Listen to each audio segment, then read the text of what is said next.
This is the HomeTech Podcast for Friday, September 16th. From Sarasota, Florida, I'm Seth Johnson. From Powell, Ohio, I'm TJ Huddleston. And from Pickering, Ontario, I'm Gavin Campbell.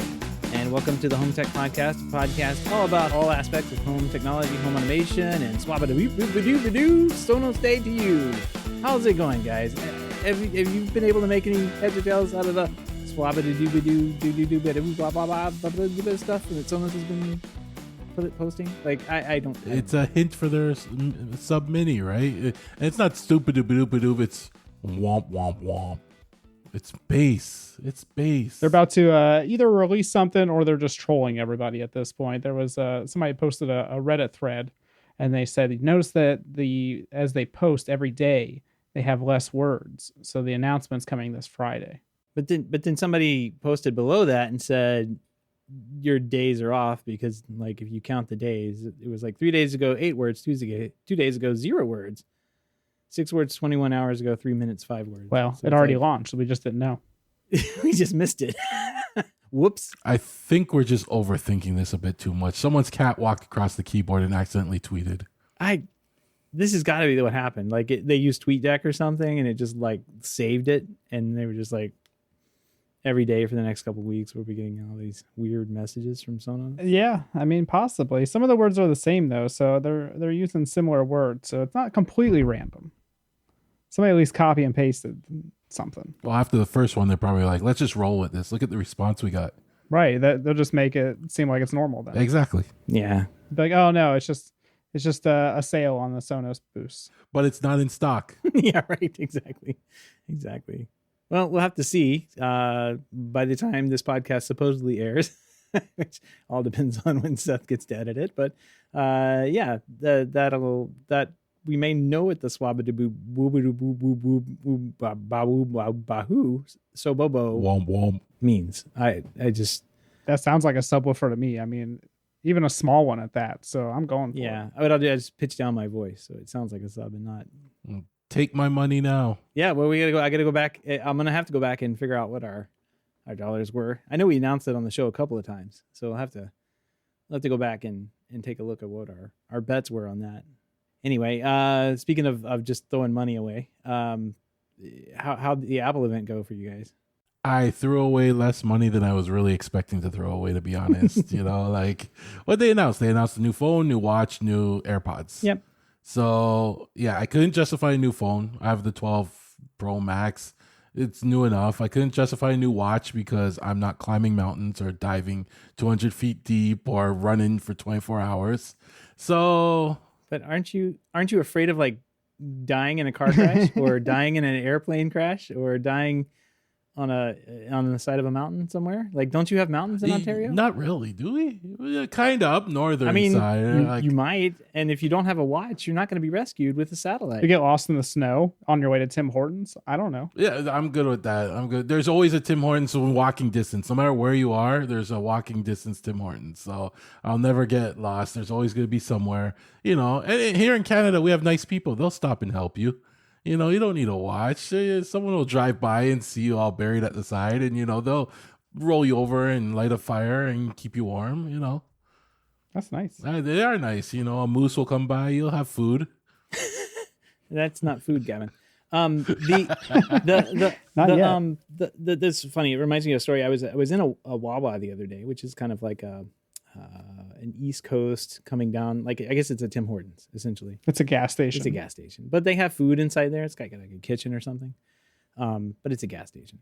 And they have a coffee thing in there. And there was this guy in there, like, I saw him get out of the car. He was like working for this irrigation company. And I saw him get out of the truck and walk in. And he had one arm and he was having, struggling getting coffee put together.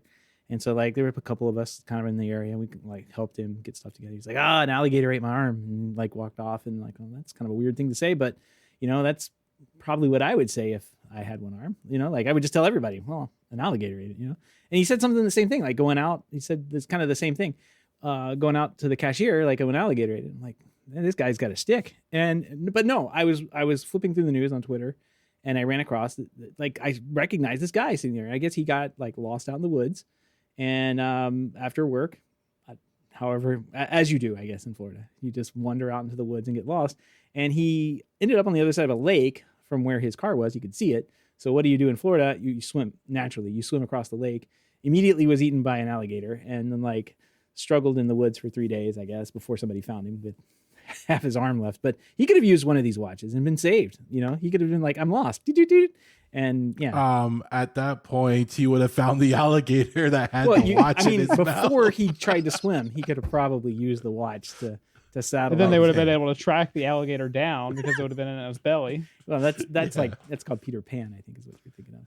But the thing was like, it was really weird. It was surreal. Like I met this guy in a gas station, and there he's right there on the news. But yeah, I don't know. I ended up getting, I'm on the little iPhone upgrade plan thing that they have. So I ended up getting the new 13. I like the new camera. I'm really in it for the cameras. They have really good cameras on their phones. So even the 12 that you guys were talking about, you have, like, that's a great camera. And you're probably going to love the 13 or the 14 now, I guess. Even more because the 13 was a big upgrade from the 12. So I don't think there's much of an upgrade on the cameras this time. Well, my 12 still plays this podcast pretty well, so I don't need to upgrade at all, like. Well, people are complaining about, like, but what much more can you do with a phone? Like, they're like, well, if you get in a car accident, we can detect if your car hits, what are they, like 270 Gs or something like that? It's like, don't people, like, your body cannot survive like 90 Gs, like you're long gone after that point. Yeah, So, you're dying from your brain hitting your skull, I think, at that point, or something like that, right?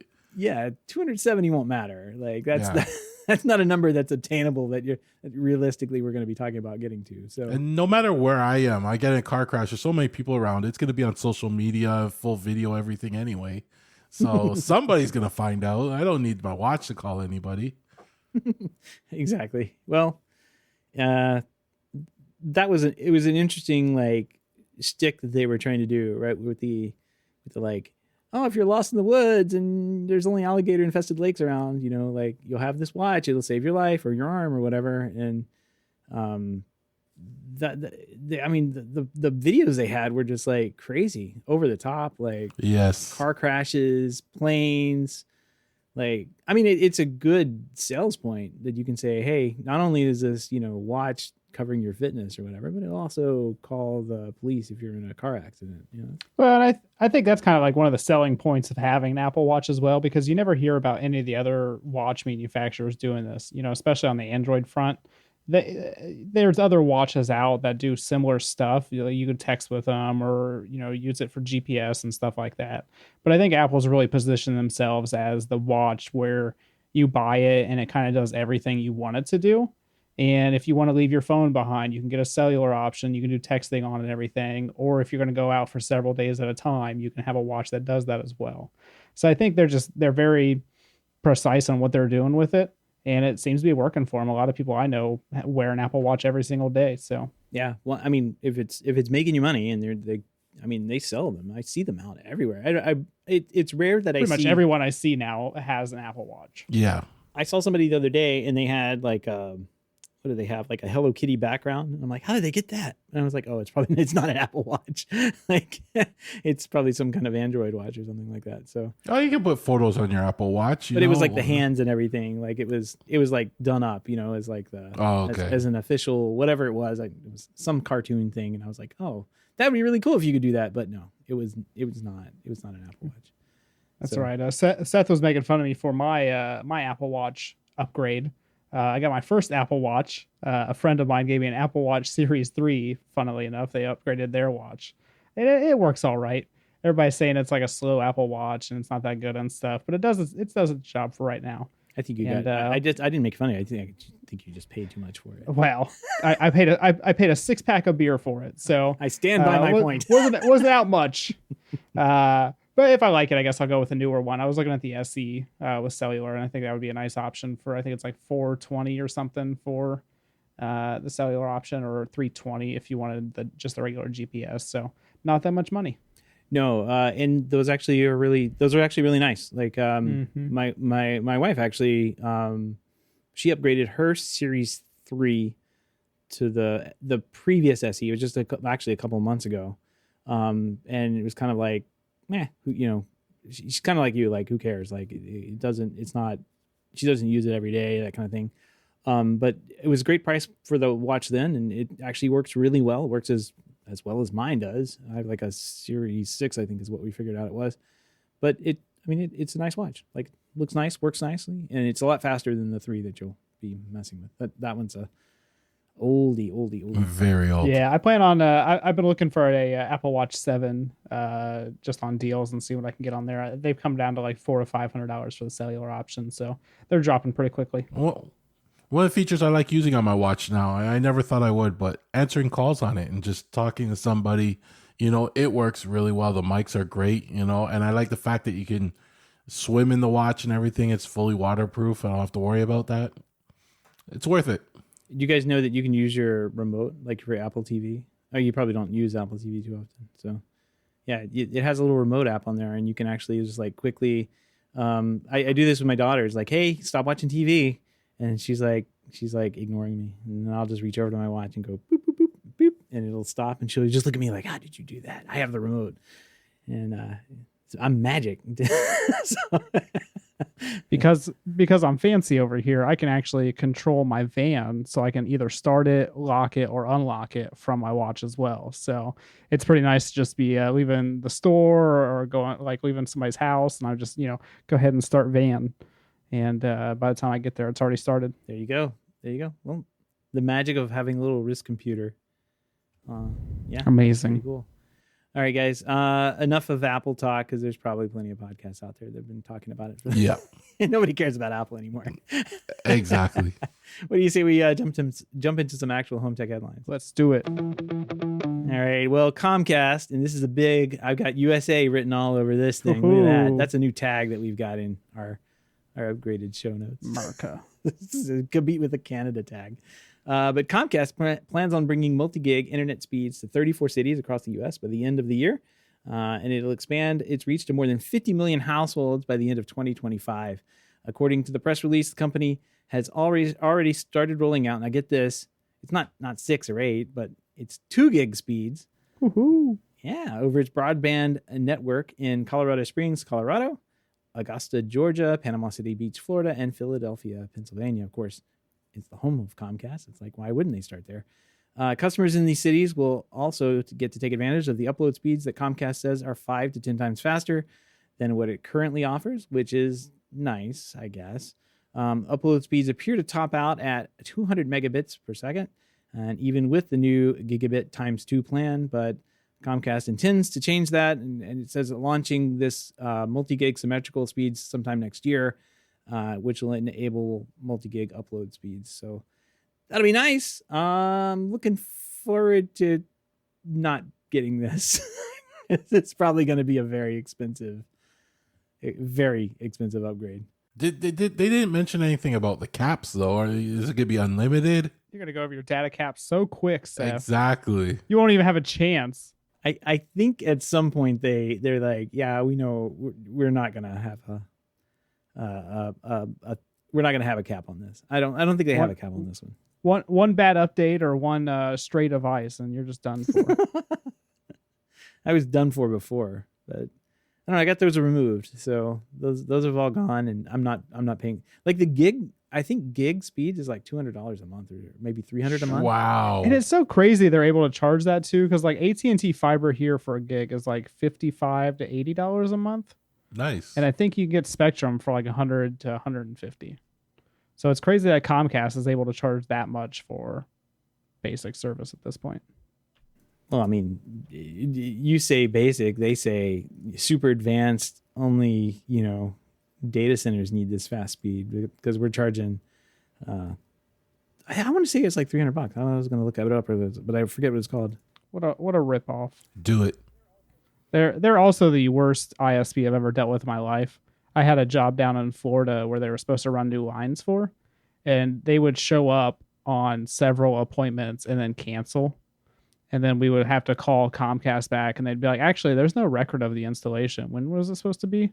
And that happened like 4 or 5 times.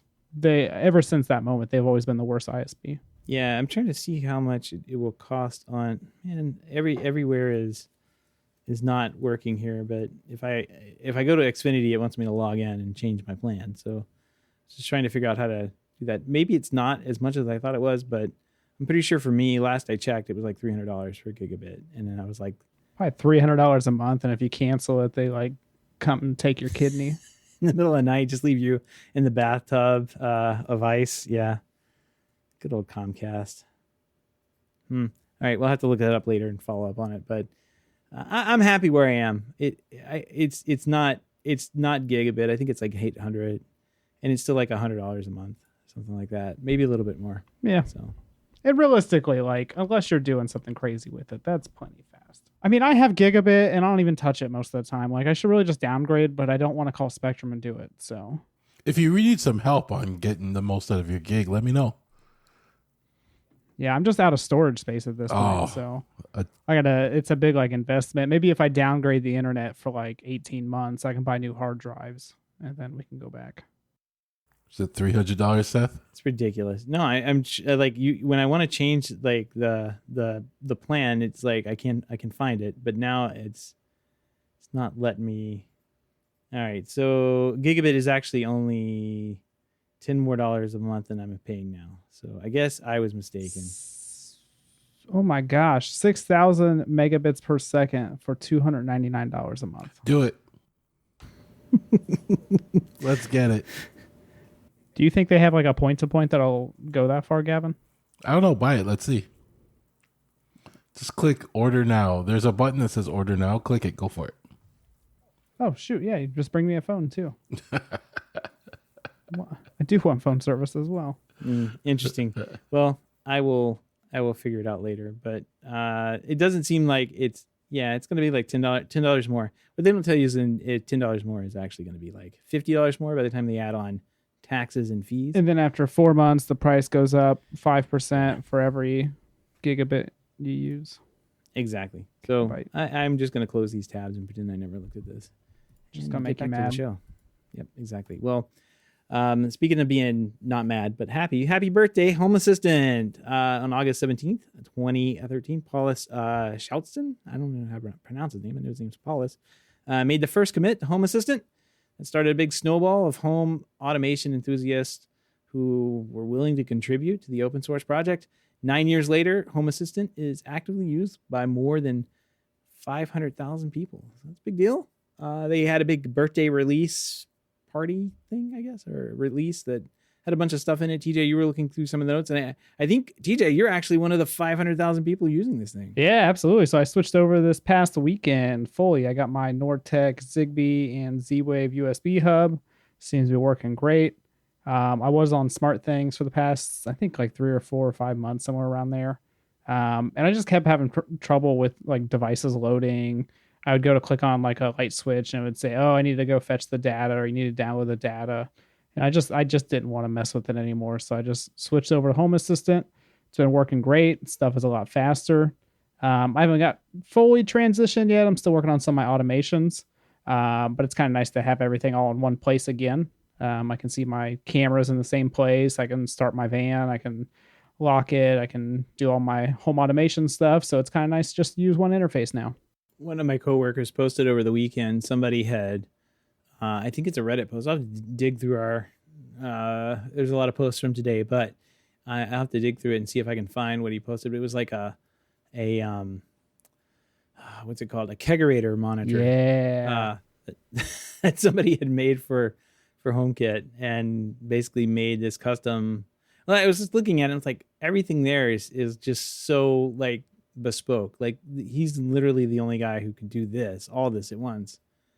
Just looking at his setup and everything, you have to have the expertise to do this. You have to have the expertise to build the little Arduino thing, and then you have to have the expertise to do the graphics on top. He had like this really cool graphic setup that had like a picture of a kegerator, and I'll have to find a picture of this. This is actually pretty cool.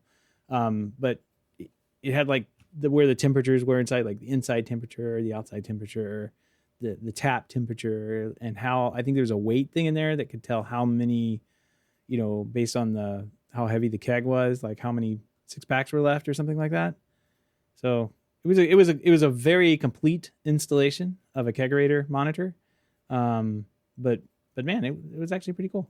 I thought it was neat. but all done with Home Assistant. Yeah, I've seen a couple of things like this. I don't know if anything like off the shelf exists, but when I was going to this coding school down in Orlando for some meetups, they had a similar setup for a kegerator they had, and they had just a digital display board right above it, and it would tell you what beer was on tap, how much was left, and the temperature and all that good stuff. So I think theirs was custom made as well.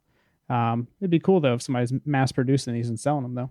Yeah, like some kind of kit or something that you could put together, and I could totally see that being a thing. yeah, pretty cool. Oh, it was actually a TikTok link. I'll post this in our show notes so you can check it out. But it was really nice. I mean, really well done. Like you don't see it very often, but again, it was completely bespoke, and you would have to have. There's nobody mass producing it, right? So it's not something that anybody could go and buy off the shelf. You'd have to have some know-how to put it all together. So. Anyway, happy birthday to Home Assistant there, and It's definitely come a long way. Yeah, it definitely has. Holy cow! More than it's the YAML scripts and everything, which is I pretty much haven't had to touch any like actual programming to set anything up so far, which has been nice. You know, I tried it I think like 2 or 3 years ago, and you still had to go in and like edit files in order to like add your Z-Wave USB hub and all that good stuff. So far this time, I've not touched any programming. I've just walked through the general interface and done everything that way. So one day I'll look into it. Right now, I'm just no. Control 4 is fine. It's working. If it's one of those, if it's not broken, why fix it type things. All right. Anyway, let's move on here. Got some new product from Lutron. They released two new smart switches for the Caseta line. The switches are modeled on the existing Diva platform, the paddle system, and by doing this, kind of removes the Lutron Caseta brand from being Gunther switches, right? So like you can actually have a traditional toggle switch where you push a button on top and it does something, push a button on the bottom, it does something. So $69.95 for the Diva Smart Dimmer, and then $59.95 for a Claro Smart Switch, which is a standard wired on and off, toggle switch. Both products look like traditional paddle switches and have basically just a little LED on the side. And I think the dimmer actually has a little like slide up and down thing where you can kind of set the level that it dims at or something like that. Available today, September 12th. So as we record Monday, September 12th, you can go out and get them in a kit. Has a dimmer, Lutron Smart Hub, and the Pico remote for $119.95. So I think this is great. This is actually probably the best update that Lutron Caseta has done in a long time. These look way better than the weird button things that, basically a Pico remote switch that they had put out. And also you can use these in you don't need a weird Pico 3-way thing. Like you can just use a regular one of these on the other end, I guess, and in a 3-way. So that's good. This is actually, I think this is big news for them. And I think it's going to get all those people that wanted to get Lutron but couldn't get over the look of their switches. Now this is a more traditional one. You press up, you press down. The dimmer looks nice. I really like how they did it with the light at the side and everything like that.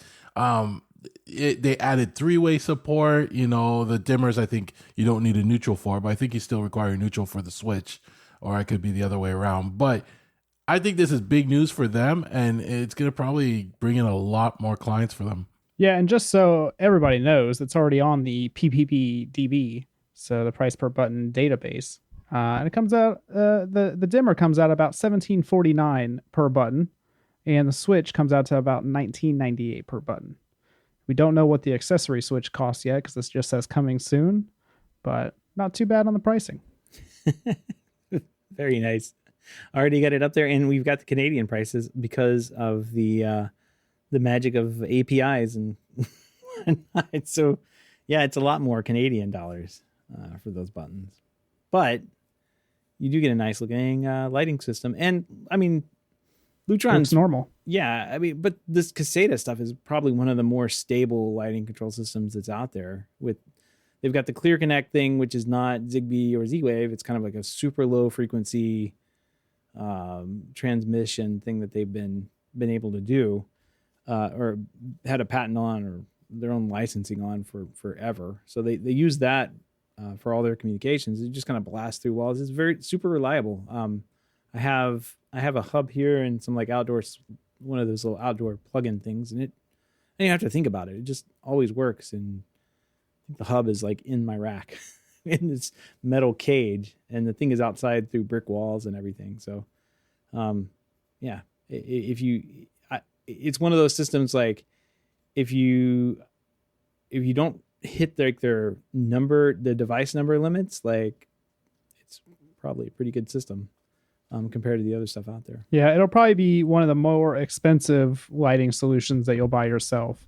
Anything in the Lutron lineup, but it'll absolutely be the most reliable, and you won't have any problems integrating it with anything. That's one thing I like about Lutron is that you can tie it in with Google Assistant or Amazon Alexa or anybody else, and there's not going to be any issues with it.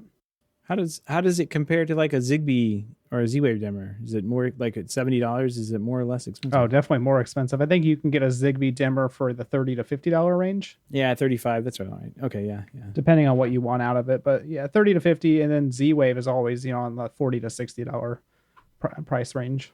That makes sense. So it's roughly double, I guess. By Yeah. the time but different technology, smaller footprint, I suppose. But I have really never heard of anybody complain about the performance on these things. Like it's kind of nice to see a company out there doing this and at least striving in that direction still. So no, the only thing that people ever complain about for the Lutron Caseta stuff is the aesthetics of it, which they've definitely fixed with this new release. So now I just have to find something to do with all my old Lutron Caseta stuff that nobody will ever want.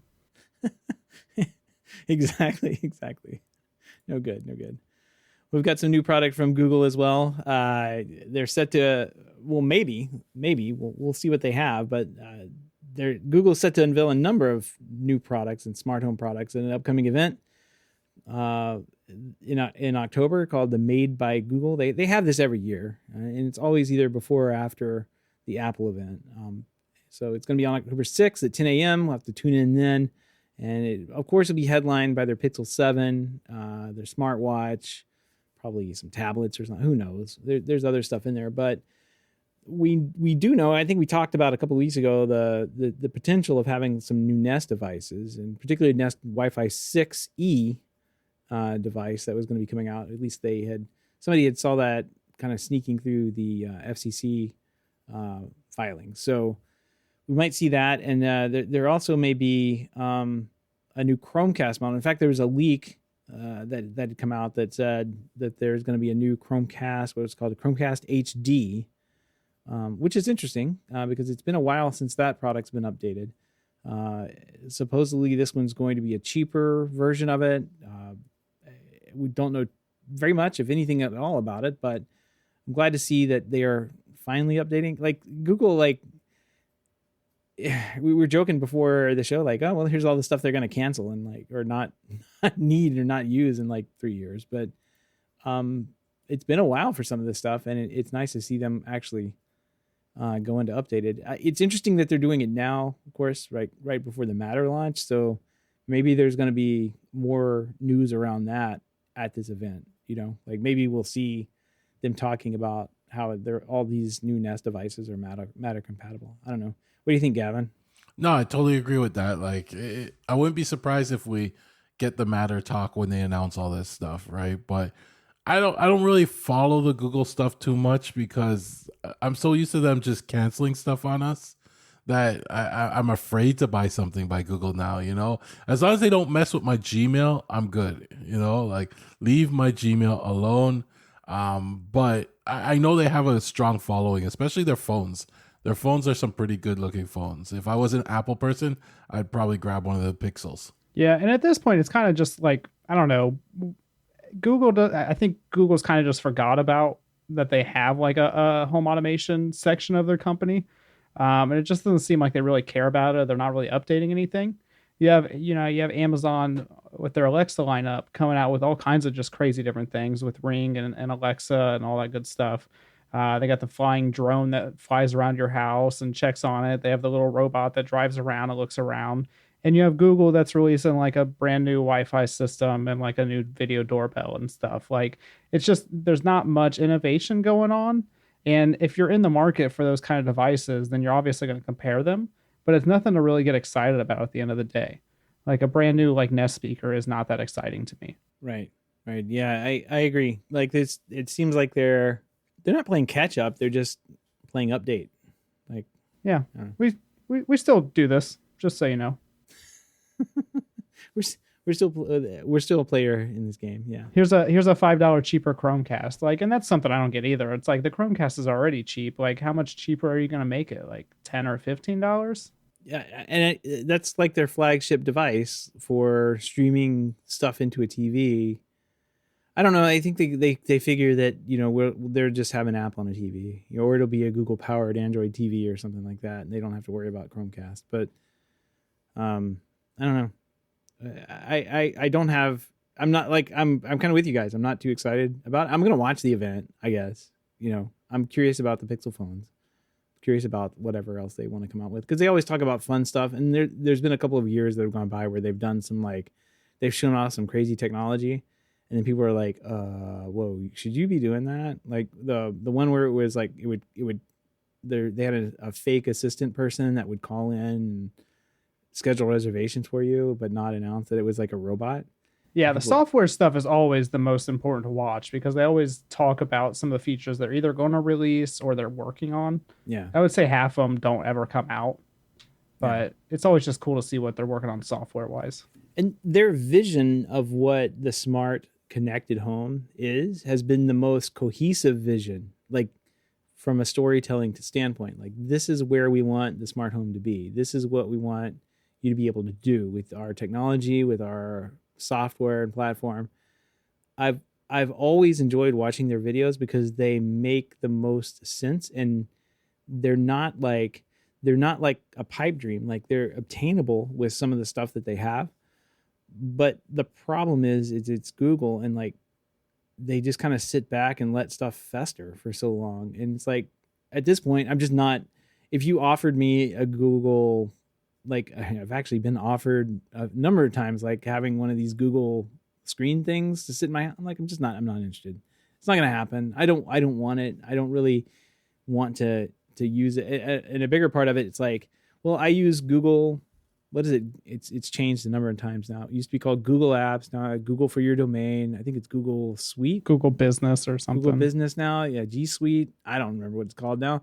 But none of their home stuff integrates with that because that's not the only Gmail address I have is the personal one I have. Like, that's my junk email. Like, I will never check that. Nothing that I do goes on that is actually a permanent thing.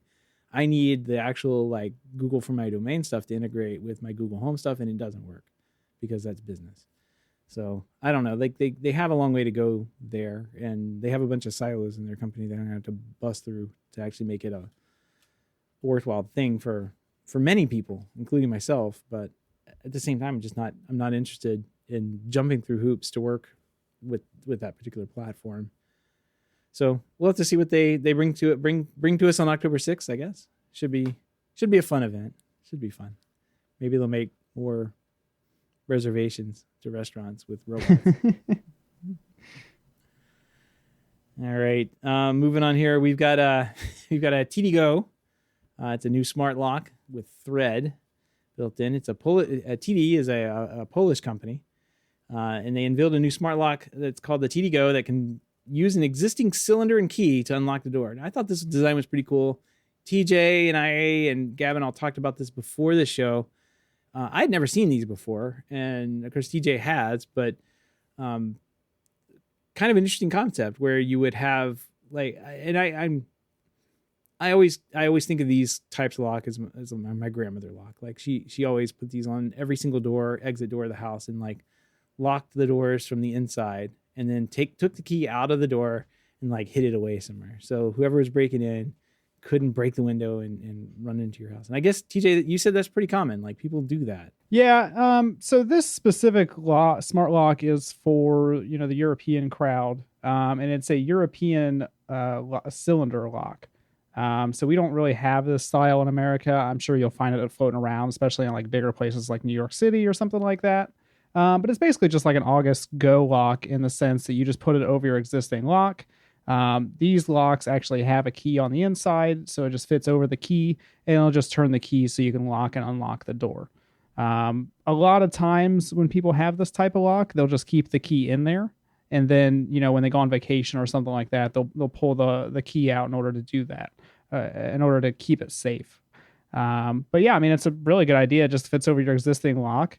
And I don't see why it wouldn't work on like a wide range of different locks. Realistically, like if I use this with, my deadbolt in America, I don't see why I couldn't make it work with that. So the deadbolt is a different style or type than the cylinder that's here. Yeah, so this one, the TD Go, it just fits over the existing, the door where the key goes at.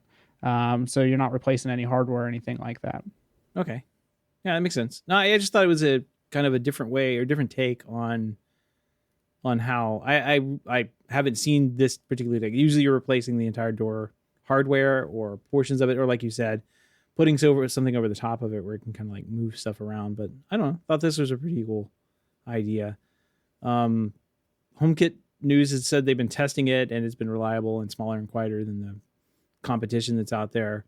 And again, like you said, it was a European model, so it's going to be available for less than €200 when it is released. So pretty cool thing. Gavin, any thoughts? I'm just thinking like it reminds me of the SwitchBot lock. Mm-hmm. If SwitchBot just adds a little attachment, they can almost like do the same thing as this, turn a key instead of turning the bolt.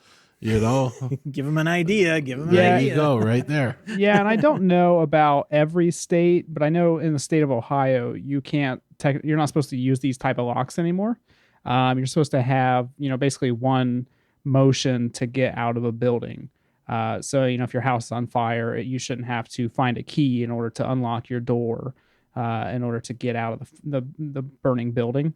So I know in a lot of places, this is not up to code and you're not supposed to do this kind of lock.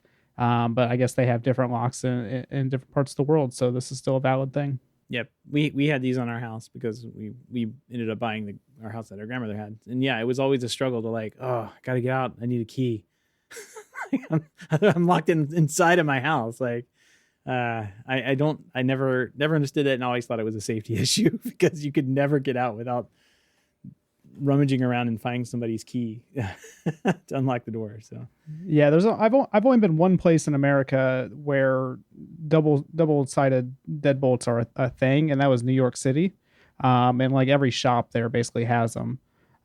Just because I assume that they have to have at least one emergency exit or something, but that's the only place I've seen it. Well, if you go into certain parts of certain buildings in Southeast Texas, I can tell you that my grandmother's installed them there. So that was our go-to lock. So, all right. Well, last bit of security news here. Ring's battery-powered video doorbells and security cameras are finally getting end-to-end encryption support.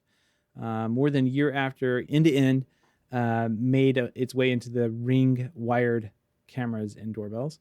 Support for end-to-end on Ring cameras means that only the person who owns the Ring camera and has their iOS or Android device enrolled will be able to access the video on there. So the recordings and everything. This is basically the most super secure way that you can operate a Ring camera. Locking it down even more than their absurd, I'll email you a code and you can type that into our thing. 2-factor authentication for their doorbell cameras. But I guess they've had some security people knocking on them for a while and saying you can do better. And this certainly is better, but man, does it really not, it doesn't really work well. Gavin, you and I were talking before the show, like you basically have to disable all the features, and then you get like this feature, like for it's the cost. Kind of dumb. Yeah, it's kind of dumb. You enable this feature. I understand why you're enabling it, but at that point you lose all the ability, like pretty much all the features that you bought the Ring camera for. You lose rich notifications. You lose the ability to preview videos on the timeline. Shared users, if you're sharing it with other accounts, right? They lose all the ability when it comes to videos. You can't use greetings or quick replies. The bird's eye view, which was a big feature on the newer cameras, that doesn't even work. What does work at that point is it just records video for you, if that's all you want. Yeah, and you needed to be super secure, like you're running a government facility with Ring cameras. Maybe it's a good thing. Oh, well, actually,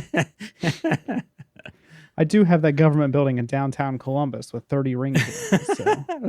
There you go. Maybe they need. Is this like a response for them, like supposedly giving access to videos to police officers or something? Like maybe they're like, oh well, here's our compromise. If you don't want that to be a thing, like you can turn this on, but good luck. You can't use anything.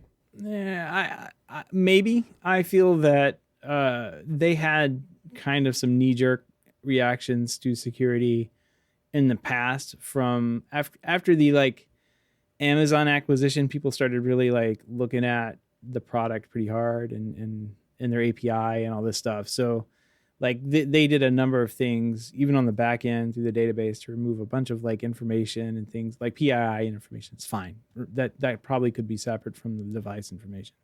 But so that's personal identification information or something. Basically addresses, names, phone numbers, that kind of stuff got removed from the APIs, which is okay, fine. As a developer, I don't need any of that. But the more like the other stuff like this, like the end-to-end, it seems like that was basically put in to basically appease security nerds to me. Like there's really no need for this. It doesn't make the product any better. It actually makes it worse. And like, if this is what you need, this is what you think you need, then you probably need a different something else. Right. And that's kind of like what I would think too, right? Is like, if you're so worried about security where you're going to enable this feature, wouldn't you just roll your own cameras or something at that point? Like they even have Wi-Fi cameras you could get that work locally, and you could just record to like an NVR or something. So even if you're renting, there's like options for that as well. So these plays always, never make sense to me, just because it's like, who wants to actually use that is a Ring customer? Well, at least if they have the option, they could say, yes, we have the option. Even if nobody uses it, they can at least say it's there. Yeah, and it's important to note, I guess it works pretty much now on all of their security cameras and doorbells except the Ring Video Doorbell Wired. For whatever reason, that one, maybe it's an older version or something like that and couldn't get the processing or the keys or whatever they need to install on it to make it end-to-end. But that's okay. If you have that, you can't use this, which arguably makes the device a lot worse than it already is. So anyway, again, if you need end-to-end encryption, maybe Ring's not your thing. But I don't know. I'd be willing to say there's probably a few people out there, maybe you can count them on one hand, maybe two, who are really happy to see this feature released. Anyway, let's move on here. All the links and topics we discussed tonight can be found on our show notes over at HomeTech.fm/404. And I'm really going to have to make sure that URL works because I'm pretty sure that's going to get redirected somewhere else. But yeah, if it doesn't, we'll put something else on our show notes link. But if you go to HomeTech.fm, look at the top of the page. This show should be there for at least a week or two. All right, guys. Nothing in the mailbag this week, but we do have a really cool pick of the week. I think TJ, you posted this in here, and it was just a video from Ubiquity, UI Innovations video about the Wi-Fi Man Wizard's early access product. This is really cool. They can't make access points, switches, or routers, but we can get this little Wi-Fi Man device. It is really slick, and it is pretty sweet, though. I mean, I'm a big tooling person. So like if you give me something magical like Wi-Fi, right? Like it's not something you could see. It's like HDMI. Like the reason HDMI is not fun is because you can't test it, right? Like there's really like there are HDMI testers that do exist and they're expensive. But if you have one, then you can definitively say that the cable that was installed here does not work with this equipment. And here's why. This kind of is in that vein. Like if you're walking around with your phone and picking up like Wi-Fi signals, it's almost just not enough. And Apple has restricted their APIs to the their Wi-Fi chips over time. So I guess this is kind of Ubiquity's answer to getting around that and giving you a decent like little spectral analyzer, reports inside of the Wi-Fi Man app that you would otherwise not be able to get using an iPhone or I guess Android or smartphone of anything. Like it's just a dedicated device to basically do all sorts of stuff to get better insights into what's going on in the Wi-Fi network. And again, it's invisible. This is stuff that's just bits and radio waves floating through the air. If you don't have the tools to measure it, then it's almost impossible to troubleshoot why this device over here gets, with the new Wi-Fi stuff, gets 50 megabits download. There's some interference somewhere. You have no idea what it is. But with something like this, you can at least have a fighting chance of figuring out what's going on. Yeah, pretty sweet too. You can attach it to the back of your phone. It's got the MagSafe connector on there, so you can just walk around with it. You pair it up with a pocket Ethernet. I mean, your phone would be your computer at this point. You can do a full network test with everything. You can test the Wi-Fi, make sure you're getting good signal everywhere, and then you can turn around and test some hardwire connections. So pretty soon your phone will just replace the whole computer. I feel like we've been talking about this for like 20 years, but yeah, we're almost there. So close. This is pretty cool. Are you going to grab one of these things when it comes out? I'll probably try to grab one. It's $100. I don't see what could go wrong. It'll probably be more expensive once it fully releases, I bet. They've been doing that on a couple products, so I would imagine the price go up, $30 or $40. So I'll pick one up in early access. Still isn't a bad price if you think about it. Yeah. Maybe I'll grab you one if I think about a set. Yeah, send it up to Gavin. He's got the see what Gavin's rack you can do like before and after. Like before you take down the what is the UDM and go with the UDM Pro. Oh, there you go. Before and after. Yeah. Oh, you guys are already talking me into that now? Like, well, and something you didn't think about with the UDM Pro is that you have to buy an access point because it doesn't have Wi-Fi built in. So, can you use the UDM? No. So, no, because you can't have two controllers at the same site, and both of them have built-in controllers. So you wouldn't be able to add it. You would be able to add them, but you wouldn't be able to add it to the same system. Access points aren't too expensive, so that's okay. No, then I'll send you one at the same time. There you go. That's one thing that's good about Ubiquity is that the products are not that expensive. I mean, even for $130, like just to get something like this is actually a steal compared to some of the other stuff that exists out there. Like I know of products that are and especially when you compare it to mesh products too, like Eero, you can spend $700 or $800 on an Eero for 3 nodes, and you can buy a really nice, for 3 of them, and you can buy a pretty nice Ubiquity system for that price. So yep. I'm trying to think of here's the Ekahau Sidekick 2, $4,000. Like basically this, probably a little bit more performance of a device, but if you want to have like all the AI Pro software and everything that goes along with like heat mapping a house out, pretty much essentially doing what Ubiquity is kind of doing with this, that's a $10,000 price point, like $9,990. I'll put a link to this in the show notes. It's an expensive system, but this is what exists out there. And when they come in at $100 or $130, who cares? Like every technician in the company will have one of these, rather than the one network engineer, that can have access to an actual Wi-Fi spectral analyzer thing, that you can do site surveys with. So, yeah, good on Ubiquity. I like it. Good pick. Insta buy. All right, that wraps up another week here, guys. I do want to. I guess, Gavin, we've been talking like back and forth before the show was going off or going on the air, and actually after hours too, like of the TV shows we've been watching. We need to mention them now because there's some good stuff that's going on. But you found, and I think you took one for the team. You found this Margot movie that is about a killer smart home. I don't know how I came across this, but once the title said Killer Smart Home, I was sold. I was like, I have to watch it. I didn't even look at a trailer. I just instantly watched it. I took one for the team. I'm going to save you guys from having to go watch this yourself. Thank goodness. I wasn't going to watch it anyway, but I'm glad you did it. Yeah, it was going along all right. And then it just started getting ridiculous, especially when it got into the fight scene. I was just like, all right, this is just dumb. But there's the premise is a group of college friends rent a smart house for the weekend of partying. I mean, this is where all the horror movies start, right? Yep. later, they start to realize that Margot, the house super advanced AI system, has a sinister designs for them. So there you go. There you go. So not very good. It's got a 4.3 out of 10 rating on IMDb. Do you mean that's not a good rating? No, it was a bad movie. And the smart home's not like a smart home you think of today. It's more futuristic. But yeah, I don't even know why the smart home wanted to kill them at that point. It was just out to get them, and it used everything that, now I look at massage chair differently.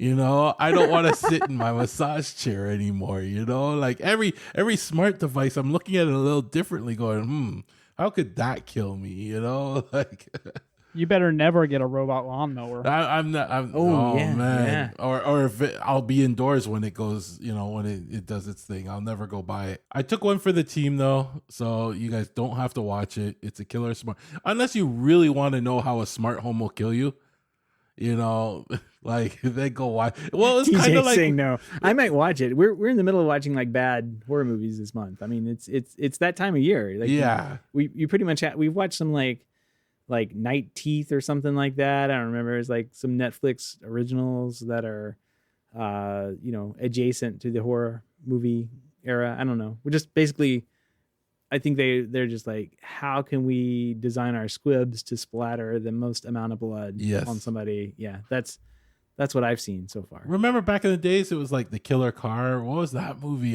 Christine. Yeah, and you watched it and you're like, how can a car be a killer car? And it was a killer car. The same kind of thing is, how could a smart home be a killer smart home? You'll find out. It's not like she's just turning up the temperature on you. No. It's boil you alive inside the smart sauna. Nope. There's a little bit more. The explosion scene, and you know what? You might want to go watch it just to see I might various kills. TJ's still like, nope, not doing it. Yeah, I'll put it on the back burner. If it's ever the end of the world and I'm looking for something to watch, maybe that. Well, we do have some pretty good shows that are out there besides this. I've caught up on. I've caught up on C, which is on Apple TV. It's the final season. Yes. It's got Aquaman in it, so it's good.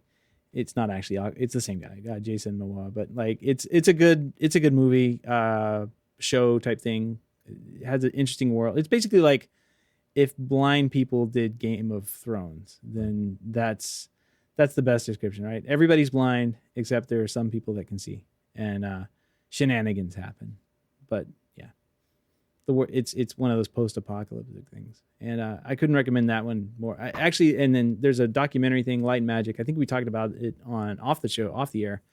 If you haven't seen that and you like movies in any way, shape, or form, go check out Light and Magic. It is absolutely amazing and so well done.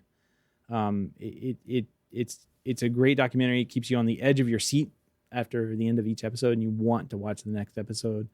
I think Lawrence Krasden put it together. So the writer of basically Indiana Jones.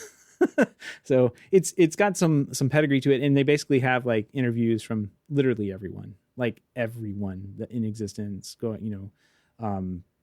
Steven Spielberg, everybody shows up on this thing. So it's amazing to see the technology and things that they were doing to get Star Wars up and going. And then Lucas is like, no, I think computers can do this. And they're like, but computers are just things that have blinky lights. Like, how do we? And they're like, well, let's just find people that can do it. And he had this amazing ability to say to people, like, just think about it. And then the people that he hired would go home and think about it and then come back with like brilliant ideas, and you get ILM out of it. So check that out if you like movies, special effects, or anything like that. It is amazing. And I can't recommend that one anymore. That's probably one of the best things we watched in a while here. So another one I've been watching is called Yellow Jackets. I saw this on the Emmy nominated list, so I just thought I'd give it a shot. Really good, dark. Like it's about a high school soccer team. They crash in the Canadian wilderness, and they're there for like 18 months, and the stuff they go through. They show them now, and they showed them back then. So it's jumping in time, but it's really messed up. Worth a watch.